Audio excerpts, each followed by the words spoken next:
Imagine opening your banking app after another month of saving. You've been disciplined, cutting back on everything, watching every dollar. Then you pull up a mortgage calculator, enter your dream home's price, and watch the screen load. The monthly payment flashes back at you and your stomach drops. It's not just higher than your rent, it's impossibly higher, sometimes double. You close the app wondering if you missed something. You didn't. Welcome to 2026, where we're living through a transformation that most people haven't fully grasped yet. The American home ownership dream isn't just harder to achieve, it's fundamentally breaking down. Right now, roughly 65% of American households own their homes. Sounds reasonable until you learn we peaked at nearly 70% in 2004. We've watched 5 percentage points of the American dream evaporate, and the trend shows no signs of reversing. After the devastating 2008 crash dropped ownership to 63%, we saw a brief recovery during the pandemic years, climbing back to 66.6%. People exhaled, thinking we'd turned the corner. Then something unexpected happened. We just stopped climbing. The recovery froze in place, and recently we've even slipped backward. So here's what we need to figure out. Are we experiencing a temporary setback, or have we entered a fundamentally different economic reality? One where renting isn't just common, it's becoming the permanent reality for millions of Americans. Let's investigate what's really happening. Before we dig deeper, if you've ever felt confused about why home ownership seems impossibly far away, you're not alone. Stick with me. What I'm about to show you will completely reframe how you think about your financial future. Understanding today requires looking backward. After World War II ended, America transformed into a nation of homeowners. In 1940, less than half of Americans owned their homes. Then everything shifted. The GI Bill provided veterans with accessible loans, suburbs exploded across the landscape, and economic prosperity lifted millions into the middle class. By the 1960s, home ownership approached 65% and kept climbing steadily for decades, eventually hitting that peak of 69.2% in 2004. For 3 generations, the pattern was clear and consistent. Work hard, save money, buy a house, build wealth.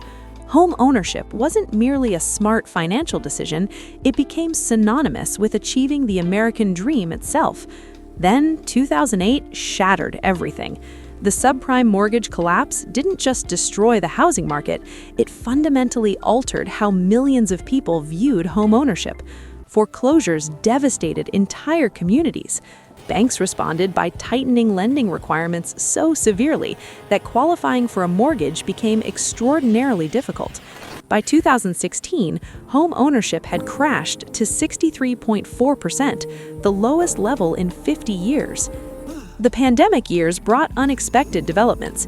When COVID-19 forced everyone indoors, mortgage rates plummeted below 3%.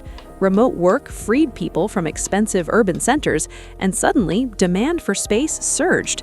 Home ownership briefly jumped to 66.6% in 2020. It seemed like redemption, like America was reclaiming lost ground. But that momentum vanished quickly. Today, we're hovering around 65.2%, stuck in place while rent costs continue accelerating upward. The recovery didn't just slow down, it stopped completely. Here's where the story takes a darker turn. The forces keeping people out of home ownership aren't temporary market fluctuations. They're structural problems that are actually intensifying. Stay with me. Let's examine what's actually broken. Housing prices keep climbing. Projections from the National Association of Realtors indicate another 4% increase through 2026. But the real problem isn't just absolute price increases.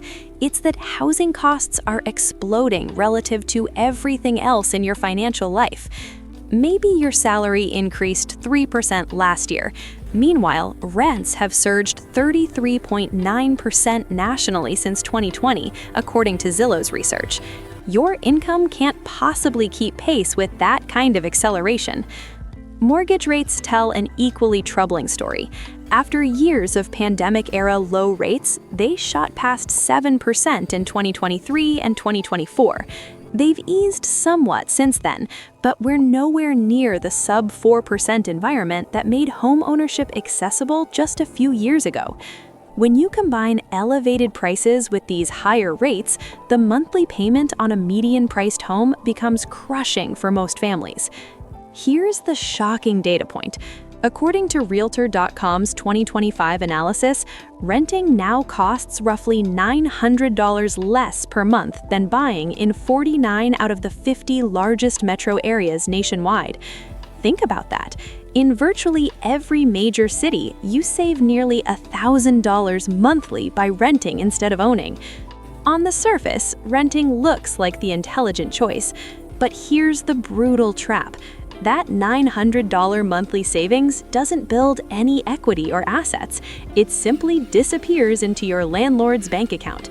Fast forward 30 years, and homeowners have built substantial wealth through equity and appreciation, while renters have only receipts to show for decades of payments.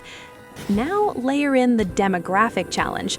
Millennials and Gen Z are reaching their prime earning years, historically when Americans purchased homes, but they're carrying unprecedented student loan debt, averaging over $30,000 per borrower, and they're facing housing markets that seem rigged against them.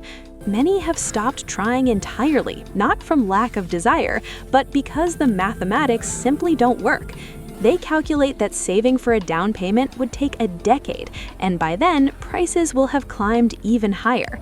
There is also a critical supply problem that nobody's adequately addressing. According to the Up for Growth Coalition's 2024 report, the United States faces a shortage of 3.85 million homes. That's equivalent to the entire population of Los Angeles lacking adequate housing. This isn't about people being unreasonably selective, it's fundamental supply and demand failure at a massive scale. Zoning regulations restrict new construction, environmental reviews delay projects for years, and building material and labor costs have exploded. Developers report that regulations alone add 32% to new housing costs.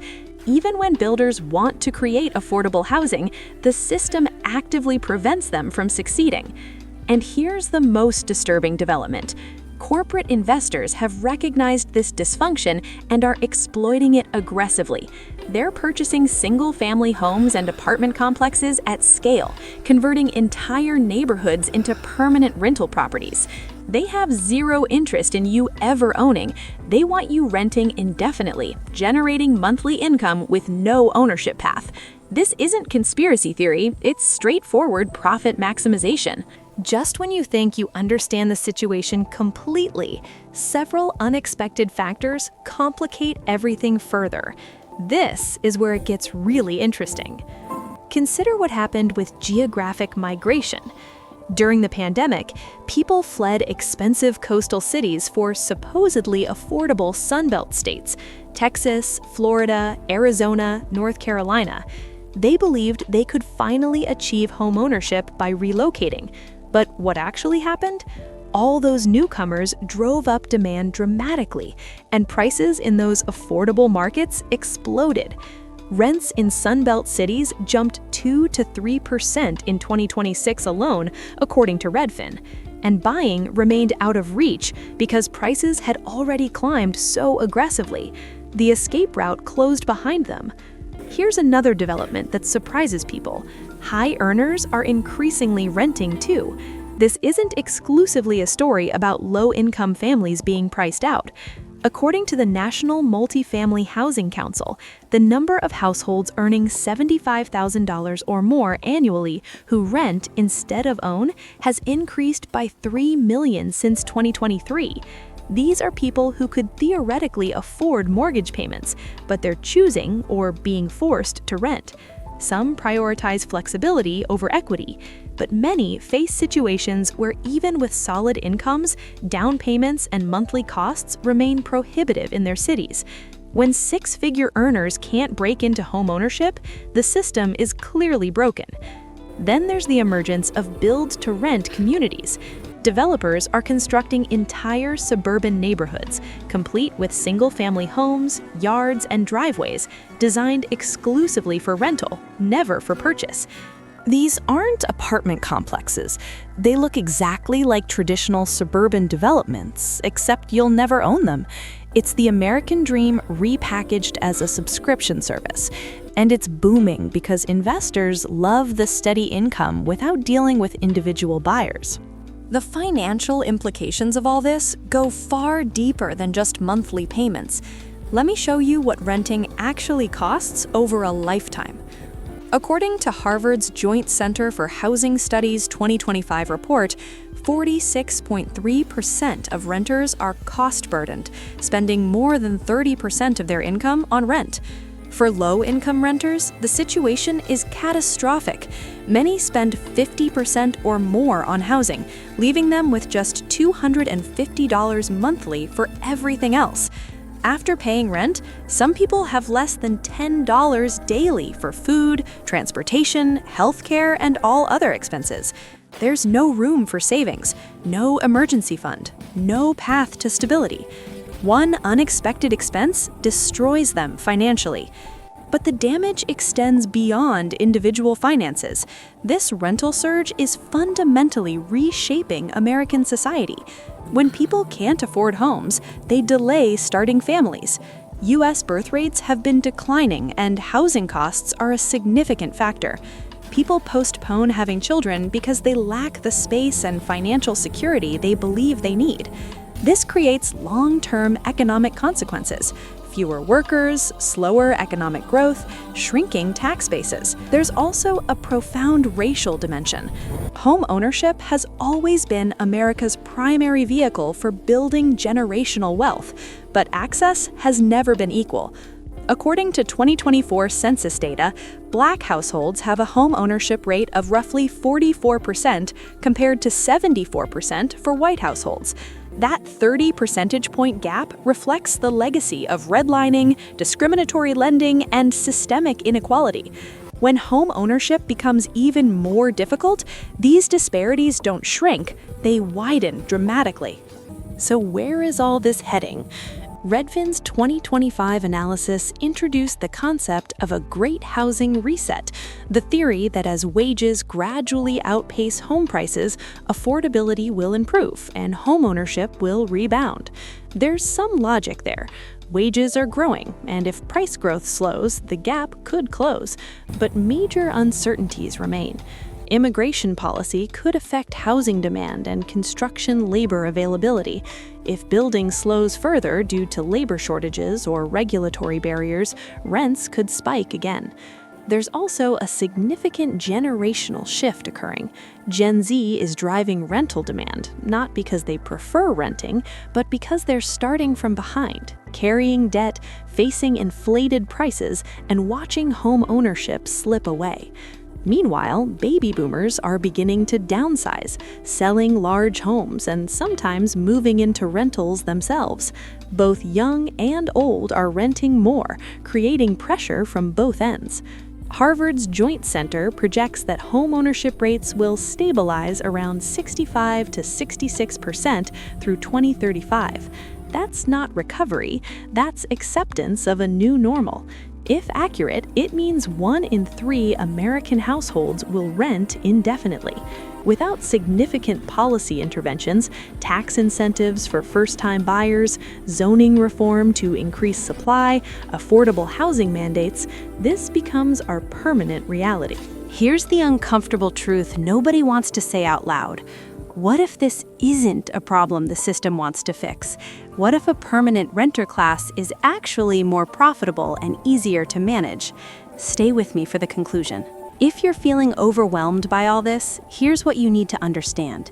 You can't control interest rates or housing supply, but you can control your response. First, build financial resilience. If homeownership feels distant, focus on creating an emergency fund covering 3 to 6 months of expenses. This buffer protects you when unexpected costs arise. Second, explore alternative ownership paths. Rent-to-own agreements aren't perfect, but they can provide stepping stones if traditional mortgages are inaccessible. Research first-time homebuyer programs in your state. Many offer down payment assistance or reduced credit requirements. They're not widely advertised, but they exist. Third, diversify your wealth building strategy. If home ownership isn't happening soon, don't stop investing. Put money into index funds, ETFs, or REITs, real estate investment trusts that let you own a piece of the housing market without buying property.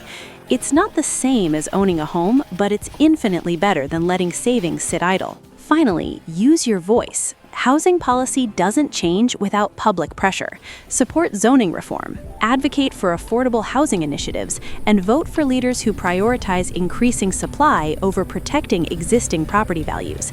This affects everyone. Here's the reality. The economic rules have fundamentally changed, but most people haven't realized it yet. Home ownership isn't dead, but it's no longer the default path. It's becoming a privilege for those who inherit wealth, earn well above median income, or get fortunate with timing. But understanding this shift gives you power. Once you see the game clearly, you can play it differently. You can stop comparing yourself to previous generations who bought houses for today's used car prices. Focus on what's actually within your control and build security in new ways. The question isn't whether you'll own a home someday. The question is, will you let this transformation paralyze you, or will you adapt and create your own path forward?